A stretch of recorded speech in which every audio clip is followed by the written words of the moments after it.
September 16 অনুপের birthday. এবারে একদমই ঘরোয়াভাবে সেলিব্রেট করা হয়েছিল, যদিও আমি সকাল সকালে চলে গিয়েছিলাম। আজ ওর জন্য একটা স্পেশাল চিকেনের আইটেম বানাচ্ছি, সেটা রাতে একটু ব্যস্ত ছিলাম।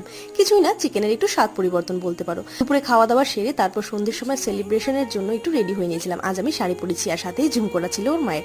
সুন্দর তাই না?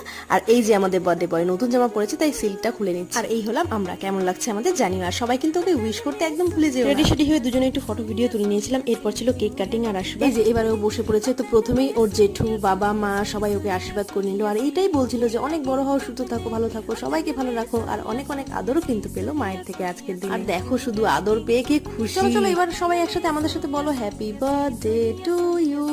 Happy birthday. কেক কাটিংও হলো, আবার কেক খাওয়া হলো, তারপর আবার কেক মাখামাখিও কিন্তু হয়েছিল, যেটা কিন্তু ওই শুরু করেছিল। তাই আমিও কিন্তু এই সুযোগটা হাতছাড়া করিয়ে দিয়েছিলাম সবাইকে। আর সাথে কিন্তু অনেক মজাও হয়েছে। আজ বার্থডে ডিনারে ওর সমস্ত আলটিমেট ফেভারিট ডিশগুলো রাখা হয়েছিল, আর সাথে ছিল আমার এক্সপেরিমেন্টাল চিকেন মালাই টিক্কা।